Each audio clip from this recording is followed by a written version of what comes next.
mas cada um é um centro que irradia para diversos lados. Isso é que faz parecer estar um espírito em muitos lugares ao mesmo tempo. Vês o sol? É um somente. No entanto, irradia em todos os sentidos e leva muito longe os seus raios.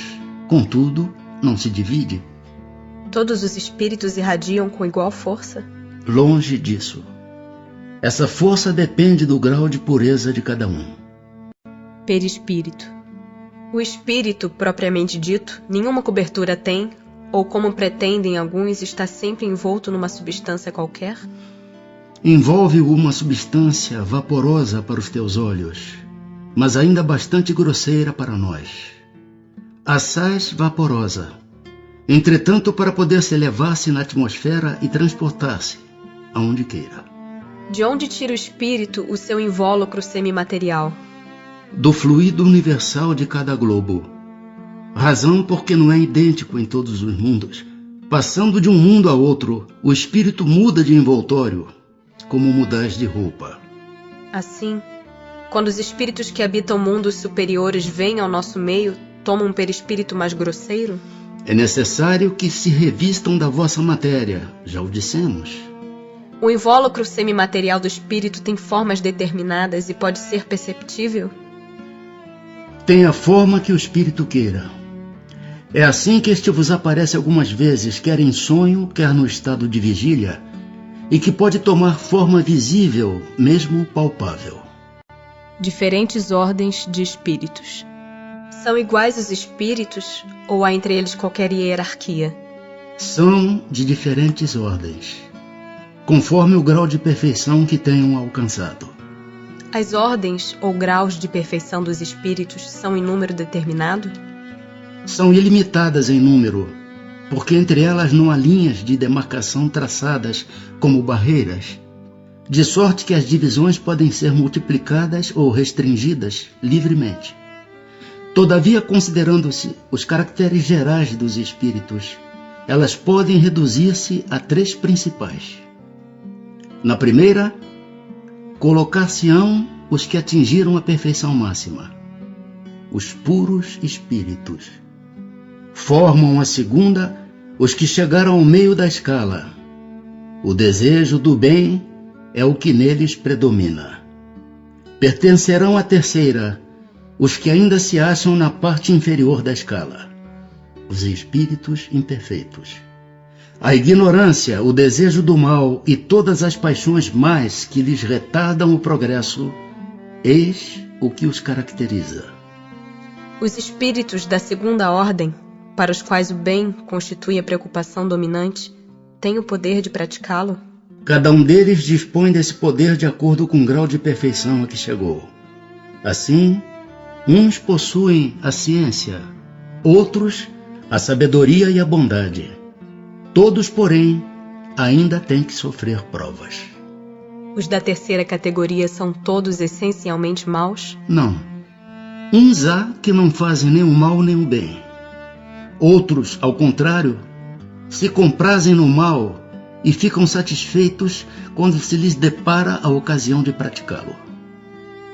Há também os levianos ou estouvados, mais perturbadores do que malignos, que se comprazem antes na malícia do que na malvadez, e cujo prazer consiste em mistificar e causar pequenas contrariedades, de que se riem. Progressão dos espíritos. Os espíritos são bons ou maus por natureza, ou são eles mesmos que se melhoram? São os próprios espíritos que se melhoram, e melhorando-se passam de uma ordem inferior para outra mais elevada.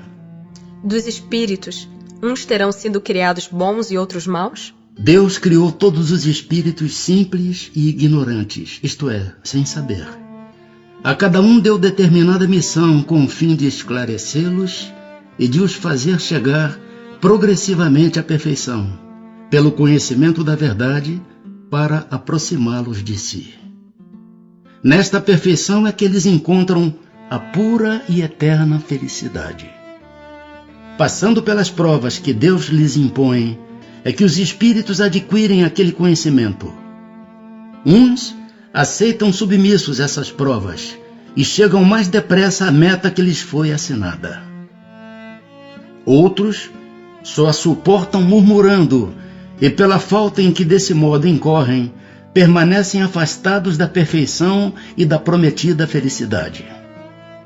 Segundo o que acabaste de dizer, os espíritos, em sua origem, seriam como as crianças, ignorantes e inexperientes, só adquirindo pouco a pouco os conhecimentos de que carecem, percorrendo as diferentes fases da vida? Sim, a comparação é boa. A criança rebelde se conserva ignorante e imperfeita. Seu aproveitamento depende da sua maior ou menor docilidade. Mas a vida do homem tem um termo, ao passo que a dos espíritos se prolonga ao infinito. Haverá espíritos que se conservem eternamente nas ordens inferiores? Não. Todos se tornarão perfeitos. Mudam de ordem, mas demoradamente, porquanto, como já doutra vez dissemos, um pai justo e misericordioso não pode banir seus filhos para sempre. Pretenderias que Deus, tão grande, tão bom, tão justo, fosse pior do que vós mesmos? Depende dos espíritos o progredirem mais ou menos rapidamente para a perfeição? Certamente. Eles a alcançam mais ou menos rápido conforme o desejo que têm de alcançá-la e a submissão que testemunham à vontade de Deus. Uma criança dócil não se instrui mais depressa do que outra recalcitrante? Podem os espíritos degenerar? Não. À medida que avançam, compreendem o que os distanciava da perfeição. Concluindo uma prova, o espírito fica com a ciência que daí lhe veio e não a esquece. Pode permanecer estacionário, mas não retrocede. Não podia Deus isentar os espíritos das provas que lhes cumpre sofrer para chegarem à primeira ordem? Se Deus os houvesse criado perfeitos, nenhum mérito teriam para gozar dos benefícios dessa perfeição. Onde estaria o merecimento sem a luta? Demais, a desigualdade entre eles existente é necessária às suas personalidades. Acresce ainda que as missões que desempenham nos diferentes graus da escala estão nos desígnios da providência para a harmonia do universo. Todos os espíritos passam pela fieira do mal para chegar ao bem? Pela fieira do mal, não. Pela fieira da ignorância. Por que é que alguns espíritos seguiram o caminho do bem e outros o do mal? Não têm eles o livre-arbítrio? Deus não os criou maus, criou-os simples e ignorantes. Isto é, tendo tanta aptidão para o bem quanto para o mal. Os que são maus, assim se tornaram por vontade própria. Como podem os espíritos, em sua origem, quando ainda não têm consciência de si mesmos, gozar da liberdade de escolha entre o bem e o mal? Há neles algum princípio, qualquer tendência que os encaminhe para uma senda de preferência a outra? O livre-arbítrio se desenvolve à medida que o espírito adquire a consciência de si mesmo. Já não haveria liberdade desde que a escolha fosse determinada por uma causa independente da vontade do espírito. A causa não está nele, está fora dele, nas influências a que cede em virtude da sua livre vontade. É o que se contém na grande figura emblemática da queda do homem e do pecado original. Uns cederam à tentação, outros resistiram. De onde vêm as influências que sobre eles se exercem? Dos espíritos imperfeitos, que procuram apoderar-se dele, dominá-lo, e que rejubilam com o fazê-lo sucumbir. Foi isso o que se intentou simbolizar na figura de Satanás. Tal influência só se exerce sobre o espírito em sua origem? Acompanha-o na sua vida de espírito, até que haja conseguido tanto império sobre si mesmo que os maus desistem de obsidiá-lo. Por que a Deus permitido que os espíritos possam tomar o caminho do mal? Como ousais pedir a Deus contas de seus atos? Supondes poder penetrar-lhe os desígnios? Podeis, todavia, dizer o seguinte: A sabedoria de Deus está na liberdade de escolher, que Ele deixa a cada um, porquanto assim, cada um tem um mérito de suas obras. Pois que há espíritos que desde o princípio seguem o caminho do bem absoluto e outros o do mal absoluto, deve haver sem dúvida gradações entre esses dois extremos, não? Sim, certamente. E os que se acham nos graus intermédios constituem a maioria. Os espíritos que enveredaram pela senda do mal poderão chegar ao mesmo grau de superioridade que os outros? Sim, mas as eternidades lhes serão mais longas. Chegados ao grau supremo da perfeição, os espíritos que andaram pelo caminho do mal têm aos olhos de Deus menos mérito do que os outros? Deus olha de igual maneira para os que se transviaram e para os outros, e a todos ama com o mesmo coração. Aqueles são chamados maus, porque sucumbiram. Antes, não eram mais que simples espíritos. Os espíritos são criados iguais quanto às faculdades intelectuais? São criados iguais, porém não sabendo de onde vêm, preciso é que o livre arbítrio siga seu curso. Eles progridem mais ou menos rapidamente em inteligência, como em moralidade. Anjos e demônios. Os seres a que chamamos anjos, arcanjos, serafins, formam uma categoria especial, de natureza diferente da dos outros espíritos? Não. São os espíritos puros, os que se acham no mais alto grau da escala e reúnem todas as perfeições. Os anjos hão percorrido todos os graus da escala? Percorreram todos os graus, mas do modo que havíamos dito. Uns aceitando sem murmurar suas missões, chegaram depressa. Outros gastaram mais ou menos tempo para chegar à perfeição. Sendo errônea a opinião dos que admitem a existência de seres criados perfeitos e superiores a todas as outras criaturas, como se explica que essa crença esteja na tradição de quase todos os povos? Fica sabendo que o mundo onde te achas não existe de toda a eternidade, e que muito tempo antes que ele existisse, já havia espíritos que tinham atingido o grau supremo. Acreditaram os homens que eles eram assim desde todos os tempos. Há demônios, no sentido que se dá a esta palavra? Se houvesse demônios, seriam obra de Deus. Mas porventura Deus seria justo e bom se houvera criado seres destinados eternamente ao mal e a permanecerem eternamente desgraçados?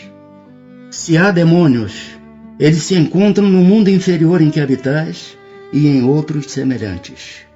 São esses homens hipócritas que fazem de um Deus justo um Deus mau e vingativo e que julgam agradá-lo por meio das abominações que praticam em seu nome?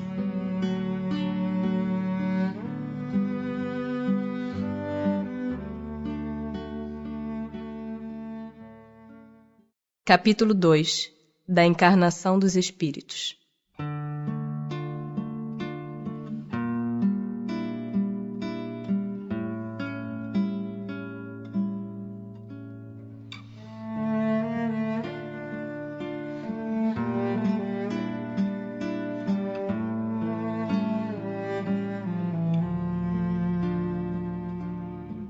Objetivo da encarnação.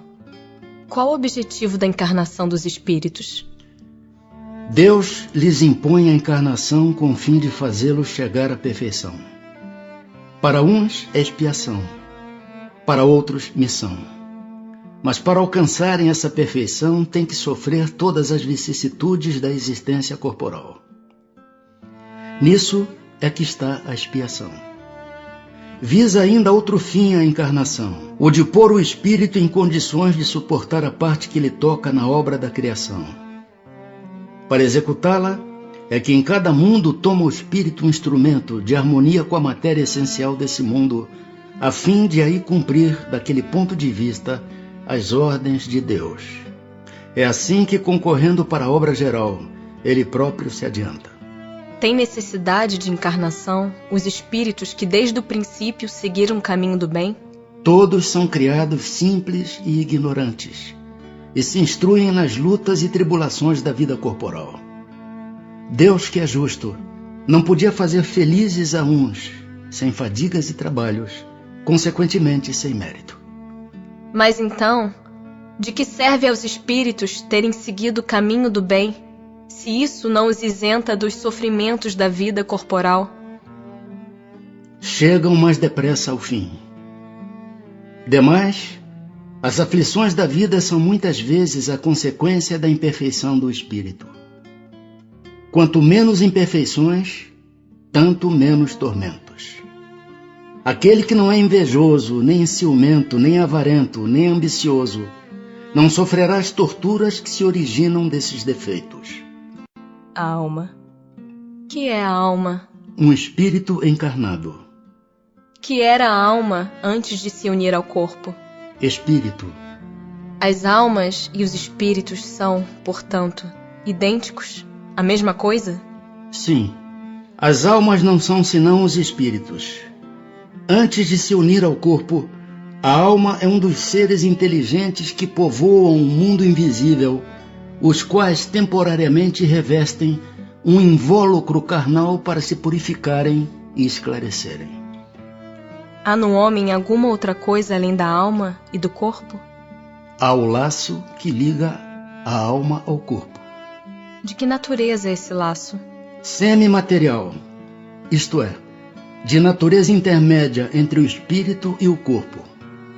É preciso que seja assim, para que os dois se possam comunicar um com o outro. Por meio desse laço é que o espírito atua sobre a matéria, e reciprocamente. A alma independe do princípio vital? O corpo não é mais do que envoltório, repetimos-lo constantemente. Pode o corpo existir sem a alma? Pode. Entretanto, desde que cessa a vida do corpo, a alma o abandona. Antes do nascimento, ainda não há união definitiva entre a alma e o corpo. Enquanto que depois de essa união se haver estabelecido, a morte do corpo rompe os laços que o prendem à alma e esta o abandona. A vida orgânica pode animar um corpo sem alma, mas a alma não pode habitar um corpo privado de vida orgânica. Que seria o nosso corpo se não tivesse alma? Simples massa de carne sem inteligência. Tudo o que quiserdes, exceto um homem. Um espírito pode encarnar a um tempo em dois corpos diferentes? Não. O espírito é indivisível e não pode animar simultaneamente dois seres distintos. Que se deve pensar da opinião dos que consideram a alma o princípio da vida material? É uma questão de palavras com que nada temos. Começai por vos entenderdes mutuamente. Alguns espíritos, e antes deles, alguns filósofos definiram a alma como sendo uma centelha anímica emanada do grande todo. Por que essa contradição? Não há contradição. Tudo depende das acepções das palavras. Por que não tendes uma palavra para cada coisa? Que se deve pensar da teoria da alma subdividida em tantas partes quantos são os músculos e presidindo assim a cada uma das funções do corpo? Ainda isto depende do sentido que se empreste à palavra alma. Se se entende por alma o fluido vital, essa teoria tem razão de ser. Se se entende por alma o espírito encarnado, é errônea. Já dissemos que o espírito é indivisível. Ele imprime movimento aos órgãos, servindo-se do fluido intermediário, sem que para isso se divida. Entretanto, alguns espíritos deram essa definição. Os espíritos ignorantes podem tomar o efeito pela causa. Há alguma coisa de verdadeiro na opinião dos que pretendem que a alma é exterior ao corpo e o circunvolve?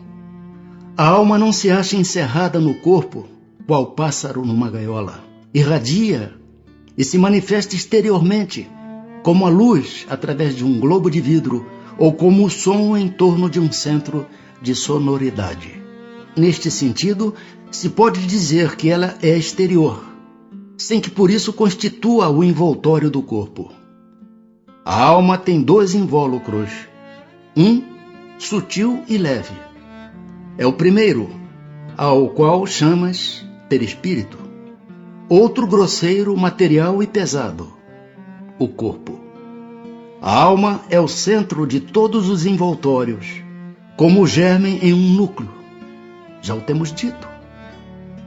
Que dizeis dessa outra teoria, segundo a qual a alma, numa criança, se vai completando a cada período da vida? O espírito é uno e está todo na criança como no adulto. Os órgãos ou instrumentos das manifestações da alma é que se desenvolvem e completam. Ainda aí, tomam o efeito pela causa. Por que todos os espíritos não definem do mesmo modo a alma? Os espíritos não se acham todos esclarecidos igualmente sobre estes assuntos. Há espíritos de inteligência ainda limitada, que não compreendem as coisas abstratas. São como as crianças entre vós. Também há espíritos pseudo-sábios, que fazem alarde de palavras para se imporem, ainda como sucede entre vós. Depois, os próprios espíritos esclarecidos podem exprimir-se em termos diferentes, cujo valor, entretanto, é substancialmente o mesmo, sobretudo quando se trata de coisas que a vossa linguagem se mostra impotente para traduzir com clareza. Recorre então a figuras, a comparações, que tomais como realidade. Que se devem entender por alma do mundo? O princípio universal da vida e da inteligência, do qual nascem as individualidades. Mas os que se servem dessa expressão não se compreendem, as mais das vezes, uns aos outros. O termo alma é tão elástico que cada um o interpreta ao sabor de suas fantasias. Também à terra hão atribuído uma alma. Por alma da terra se deve entender o conjunto dos espíritos abnegados, que dirigem para o bem as vossas ações, quando os escutais, e que de certo modo são os lugares tenentes de Deus com relação ao vosso planeta. Como se explica que tantos filósofos antigos e modernos, durante tão longo tempo, hajam discutido sobre a ciência psicológica e não tenham chegado ao conhecimento da verdade? Esses homens eram os precursores da eterna doutrina espírita. Prepararam os caminhos. Eram homens e, como tais, se enganaram, tomando suas próprias ideias pela luz. No entanto, mesmo os seus erros servem para realçar a verdade, mostrando o pró e o contra. Demais, entre esses erros se encontram grandes verdades que um estudo comparativo torna apreensíveis. A alma tem, no corpo, sede determinada e circunscrita? Não. Porém, nos grandes gênios, em todos os que pensam muito, ela reside mais particularmente na cabeça, ao passo que ocupa principalmente o coração, naqueles que muito sentem e cujas ações têm todas por objeto a humanidade. Que se deve pensar da opinião dos que situam a alma num centro vital? Quer isso dizer que o espírito habita de preferência essa parte do vosso organismo, por ser aí o ponto de convergência de todas as sensações. Os que a situam no que consideram o centro da vitalidade, esses a confundem com o fluido ou princípio vital. Pode, todavia, dizer-se que a sede da alma se encontra especialmente nos órgãos que servem para as manifestações intelectuais e morais. Materialismo. Por que é que os anatomistas, os fisiologistas e, em geral, os que aprofundam a ciência da natureza são com tanta frequência levados ao materialismo? O fisiologista refere tudo ao que vê. Orgulho dos homens, que julgam saber tudo e não admitem haja coisa alguma que lhes esteja acima do entendimento. A própria ciência que cultivam os enche de presunção. Pensam que a natureza nada lhes pode conservar oculto. Não é de lastimar que o materialismo seja uma consequência de estudos que deveriam, contrariamente, mostrar ao homem a superioridade da inteligência que governa o mundo? Deve-se daí concluir que são perigosos? Não é exato que o materialismo seja uma consequência desses estudos. O homem é que deles tira uma consequência falsa, pela razão de lhe ser dado abusar de tudo, mesmo das melhores coisas. Acresce que nada os amedronta mais do que eles quereriam que parecesse, e os espíritos fortes quase sempre são antes fanfarrões do que bravos. Na sua maioria, só são materialistas porque não têm com que encher o vazio do abismo que diante deles se abre. Mostrai-lhes uma âncora de salvação e a ela se agarrarão pressurosamente.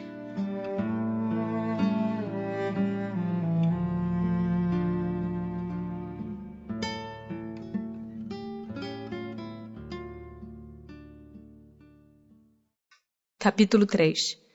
Da volta do espírito, extinta a vida corpórea, à vida espiritual.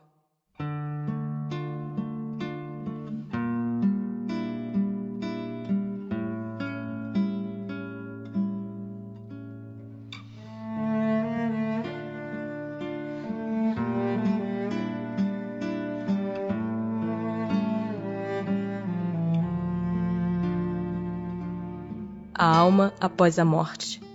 Que sucede à alma no instante da morte? Volta a ser espírito, isto é, volve ao mundo dos espíritos, donde se apartara momentaneamente. A alma, após a morte, conserva a sua individualidade? Sim, jamais a perde. Que seria ela se não a conservasse? Como comprova a alma a sua individualidade, uma vez que não tem mais corpo material? Continua a ter um fluido que lhe é próprio, haurido na atmosfera do seu planeta, e que guarda a aparência de sua última encarnação, seu perispírito. A alma nada leva consigo deste mundo? Nada, a não ser a lembrança e o desejo de ir para um mundo melhor. Lembrança cheia de doçura ou de amargor, conforme o uso que ela fez da vida. Quanto mais pura for, melhor compreenderá a futilidade do que deixa na terra. Que pensar da opinião dos que dizem que após a morte a alma retorna ao todo universal? O conjunto dos espíritos não forma um todo? Não constitui um mundo completo? Quando estás numa assembleia, és parte integrante dela, mas não obstante, conservas sempre a tua individualidade. Que prova podemos ter da individualidade da alma depois da morte? Não tendes essa prova nas comunicações que recebes? Se não fosses cegos, verias. Se não fosses surdos, ouverias. Pois que muito a miúde uma voz vos fala, reveladora da existência de um ser que está fora de vós. Em que sentido se deve entender a vida eterna? A vida do espírito é que é eterna. A do corpo é transitória e passageira. Quando o corpo morre, a alma retoma a vida eterna. Não seria mais exato chamar vida eterna a dos espíritos puros? Dos que, tendo atingido a perfeição, não estão sujeitos a sofrer mais prova alguma? Essa é antes a felicidade eterna. Mas isto constitui uma questão de palavras. Chamai as coisas como quiserdes, contanto que vos entendais. Separação da alma e do corpo. É dolorosa a separação da alma e do corpo? Não. O corpo quase sempre sofre mais durante a vida do que no momento da morte. A alma, nenhuma parte toma nisso. Os sofrimentos que algumas vezes se experimentam no instante da morte são um gozo para o espírito que vê chegar o termo do seu exílio. Como se opera a separação da alma e do corpo? Frágeis os laços que a retinham, ela se desprende. A separação se dá instantaneamente por brusca transição? Haverá alguma linha de demarcação nitidamente traçada entre a vida e a morte? Não. A alma se desprende gradualmente. Não se escapa como um pássaro cativo a que se restitua subitamente a liberdade. Aqueles dois estados se tocam e confundem, de sorte que o espírito se solta pouco a pouco dos laços que o prendiam. Estes laços se desatam, não se quebram. A separação definitiva da alma e do corpo pode ocorrer antes da cessação completa da vida orgânica? Na agonia, a alma, algumas vezes, já tem deixado o corpo. Nada mais há que a vida orgânica. O homem já não tem consciência de si mesmo. Entretanto, ainda lhe resta um sopro de vida orgânica. O corpo é a máquina que o coração põe em movimento. Existe enquanto o coração faz circular nas veias o sangue, para o que não necessita da alma. No momento da morte, a alma sente, alguma vez, qualquer aspiração ou êxtase que lhe faça entrever o mundo onde vai de novo entrar? Muitas vezes, a alma sente que se desfazem os laços que a prendem ao corpo. Emprega então todos os esforços para desfazê-los inteiramente. Já em parte desprendida da matéria, vê o futuro desdobrar-se diante de si e goza por antecipação do estado de espírito. O exemplo da lagarta, que primeiro anda de rastos pela terra, depois se encerra na sua crisálida em estado de morte aparente, para enfim renascer com uma existência brilhante, pode dar-nos ideia da vida terrestre, do túmulo e finalmente da nossa nova existência? Uma ideia acanhada. A imagem é boa, todavia cumpre não seja tomada ao pé da letra como frequentemente vos sucede. Que sensação experimenta a alma no momento em que reconhece estar no mundo dos espíritos? Depende. Se praticaste o mal, impelido pelo desejo de o praticar, no primeiro momento te sentirás envergonhado de o haveres praticado. Com a alma do justo, as coisas se passam de modo bem diferente. Ela se sente como que aliviada de grande peso, pois que não teme nenhum olhar indagador.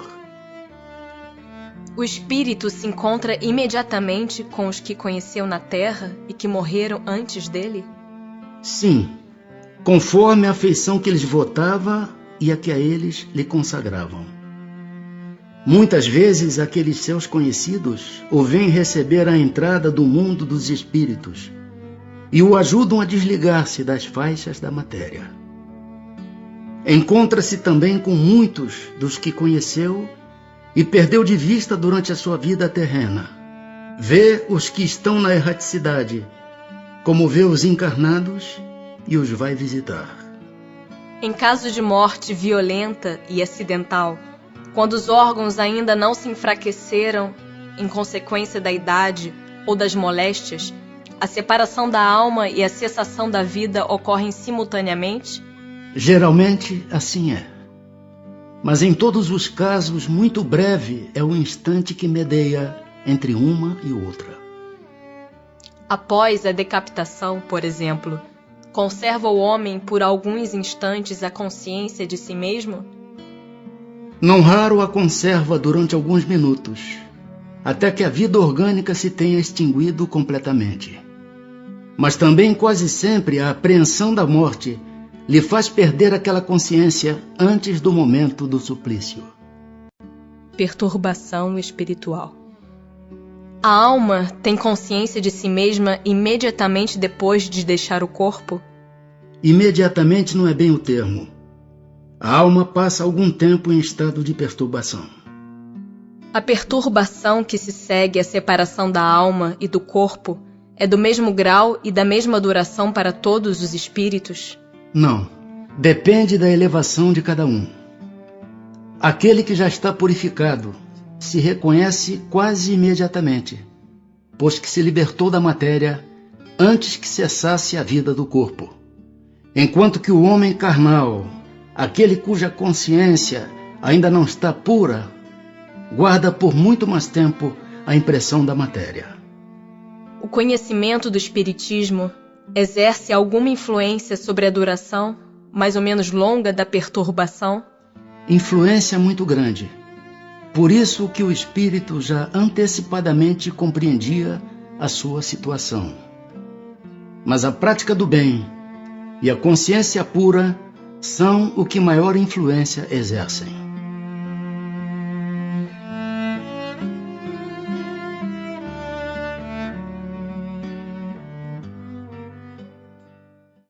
Capítulo 4.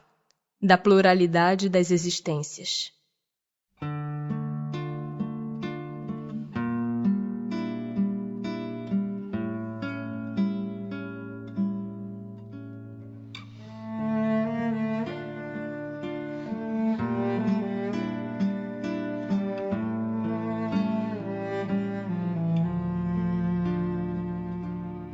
A reencarnação.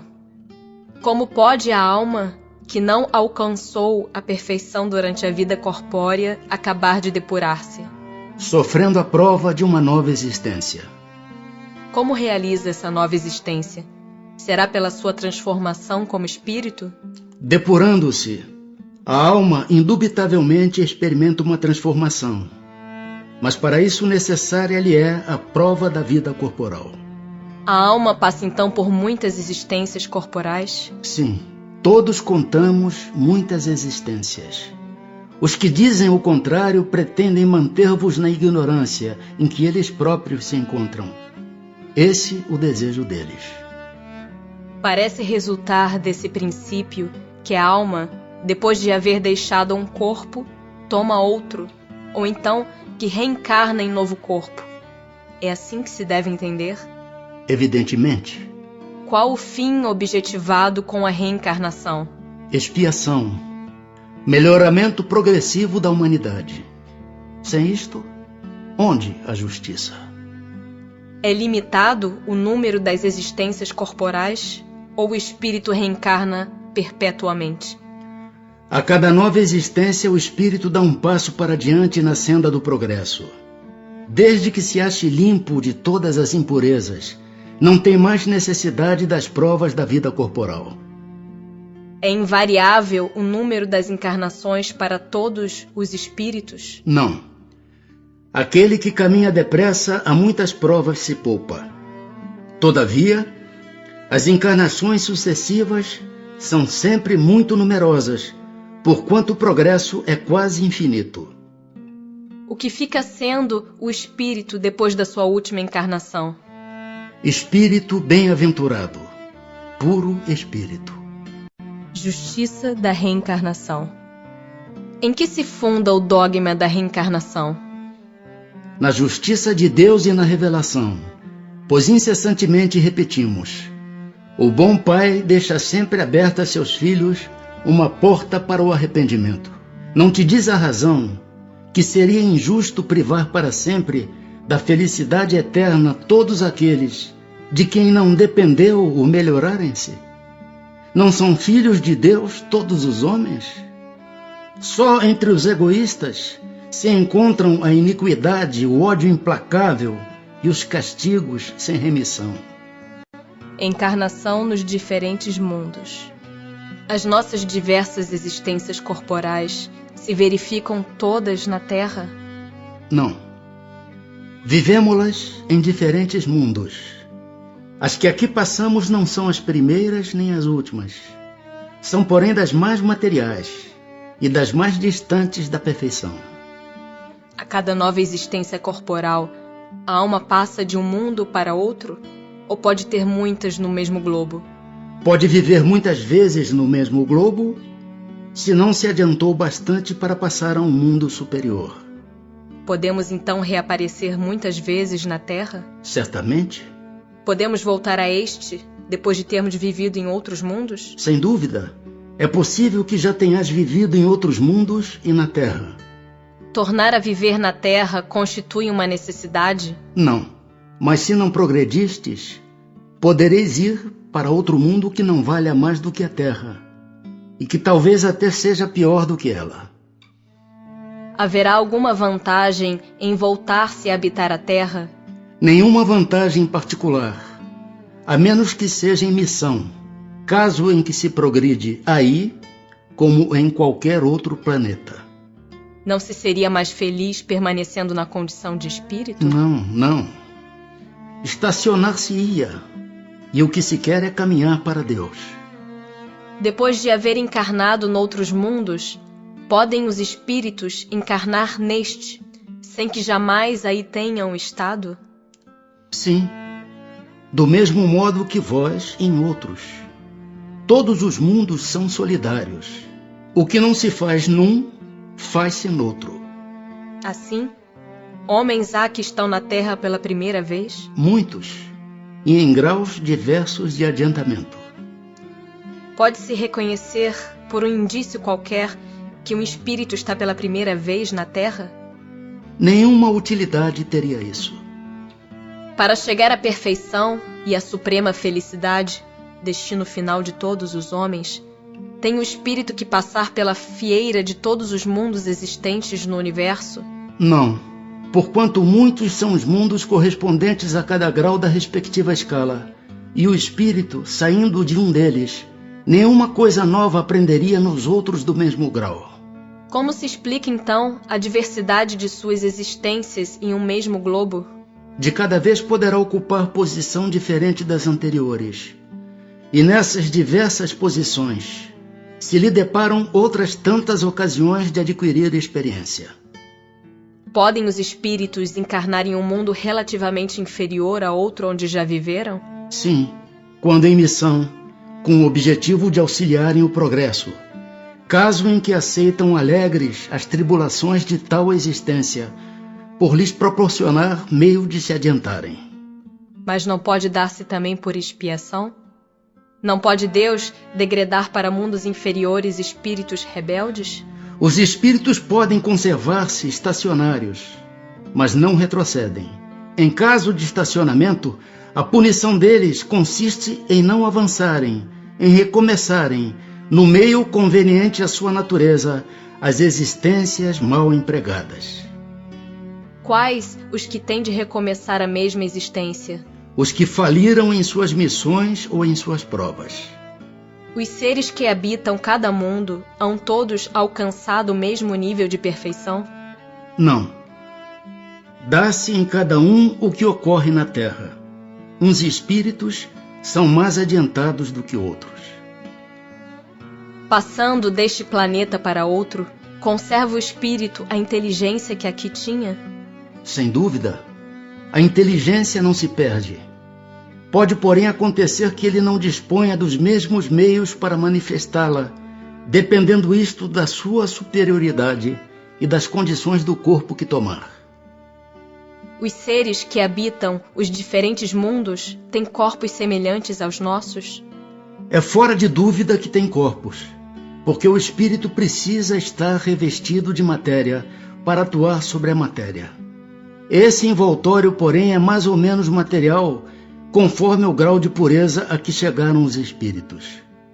É isso o que assinala a diferença entre os mundos que temos de percorrer, porquanto muitas moradas há na casa de nosso Pai, sendo, consequentemente, de muitos graus essas moradas. Alguns o sabem, e desse fato têm consciência na terra. Com outros, no entanto, o mesmo não se dá. É-nos possível conhecer exatamente o estado físico e moral dos diferentes mundos? Nós, espíritos, só podemos responder de acordo com o grau de adiantamento em que vos achais. Quer dizer que não devemos revelar estas coisas a todos, porque nem todos estão em estado de compreendê-las, e semelhante revelação os perturbaria. Indo de um mundo para outro, o espírito passa por nova infância? Em toda parte a infância é uma transição necessária, mas não é em toda parte tão obtusa como no vosso mundo. Tem o espírito a faculdade de escolher o mundo onde passe a habitar? Nem sempre. Pode pedir que lhe seja permitido ir para este ou aquele, e pode obtê-lo, se o merecer. porquanto a acessibilidade dos mundos para os espíritos depende do grau da elevação destes. Se o espírito nada pedir, que é o que determina o mundo em que ele reencarnará? O grau da sua elevação. O estado físico e moral dos seres vivos é perpetuamente o mesmo em cada mundo? Não. Os mundos também estão sujeitos à lei do progresso. Todos começaram como o vosso, por um estado inferior, e a própria Terra sofrerá idêntica transformação. Tornar-se-á um paraíso quando os homens se houverem tornado bons. Haverá mundos onde o espírito, deixando de revestir corpos materiais, só tenha por envoltório o perispírito? E mesmo esse envoltório se torna tão etéreo que para vós é como se não existisse.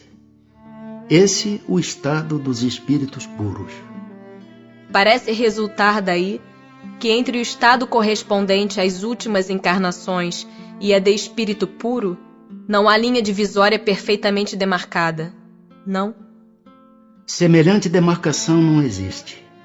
A diferença entre um e outro estado se vai apagando pouco a pouco e acaba por ser imperceptível, tal qual se dá com a noite as primeiras claridades do alvorecer. A substância do perispírito é a mesma em todos os mundos? Não. É mais ou menos etérea. Passando de um mundo a outro, o espírito se reveste da matéria própria desse outro, operando-se, porém, essa mudança com a rapidez do relâmpago. Os espíritos puros habitam mundos especiais? Ou se acham no espaço universal sem estarem mais ligados a um mundo do que a outros? Habitam certos mundos, mas não lhes ficam presos, como os homens à terra. Podem, melhor do que os outros, estar em toda parte. Transmigrações progressivas. Desde o início de sua formação, goza o espírito da plenitude de suas faculdades? Não, pois que para o espírito, como para o homem, também há infância. Em sua origem, a vida do espírito é apenas instintiva. Ele mal tem consciência de si mesmo e de seus atos. A inteligência só pouco a pouco se desenvolve. Qual o estado da alma na sua primeira encarnação? O da infância na vida corporal. A inteligência então apenas desabrocha. A alma se ensaia para a vida. As dos nossos selvagens são almas no estado de infância? De infância relativa, pois já são almas desenvolvidas, visto que já nutrem paixões. Então, as paixões são um sinal de desenvolvimento? De desenvolvimento, sim. De perfeição, porém, não. São sinal de atividade e de consciência do eu, porquanto na alma primitiva a inteligência e a vida se acham no estado de germen. Pode alguém, por um proceder impecável na vida atual, transpor todos os graus da escala do aperfeiçoamento e tornar-se espírito puro, sem passar por outros graus intermédios? Não, pois o que o homem julga perfeito, longe está da perfeição. Há qualidades que lhe são desconhecidas e incompreensíveis. Poderá ser tão perfeito quanto o comporte a sua natureza terrena, mas isso não é a perfeição absoluta. Dá-se com o espírito o que se verifica com a criança, que por mais precoce que seja, tem de passar pela juventude antes de chegar à idade da madureza. E também com o enfermo que, para recobrar a saúde, tem que passar pela convalescença. Demais, ao espírito cumpre progredir em ciência e em moral. Se somente se adiantou num sentido, importa se adiante no outro, para atingir o extremo superior da escala. Contudo, quanto mais o homem se adiantar na sua vida atual, tanto menos longas e penosas lhe serão as provas que se seguirem. Pode ao menos o homem, na vida presente, preparar com segurança para si uma existência futura menos prenhe de amarguras? Sem dúvida. Pode reduzir a extensão e as dificuldades do caminho. Só o descuidoso permanece sempre no mesmo ponto. Pode um homem, nas suas novas existências, descer mais baixo do que esteja na atual? Com relação à posição social, sim. Como espírito, não. É possível que em nova encarnação a alma de um homem de bem anime o corpo de um celerado? Não, visto que não pode degenerar. A alma de um homem perverso pode tornar-se a de um homem de bem? Sim, se arrependeu. Isso constitui então uma recompensa. A possibilidade de se melhorarem noutra existência não será de molde a fazer que certas pessoas perseverem no mau caminho, dominadas pela ideia de que poderão corrigir-se mais tarde? Aquele que assim pensa em nada crê, e a ideia de um castigo eterno não o refriaria mais do que qualquer outra, porque sua razão a repele. E semelhante ideia induz à incredulidade a respeito de tudo. Se unicamente meios racionais se tivessem empregado para guiar os homens, não haveria tantos céticos. De fato, um espírito imperfeito poderá durante a vida corporal pensar como dizes, mas liberto que se veja da matéria, pensará de outro modo, pois logo verificará que fez cálculo errado. E então, sentimento oposto a esse trará ele para a sua nova existência. É assim que se efetua o progresso, e essa a razão por que na Terra os homens são desigualmente adiantados. Uns já dispõem de experiência que a outros falta, mas que adquirirão pouco a pouco. Deles depende o acelerar-se-lhes o progresso ou retardar-se indefinidamente. Não podendo os espíritos aperfeiçoar-se a não ser por meio das tribulações da existência corpórea, segue-se que a vida material seja uma espécie de crisol ou de depurador por onde tem que passar todos os seres do mundo espírita para alcançarem a perfeição? Sim, é exatamente isso. Eles se melhoram nessas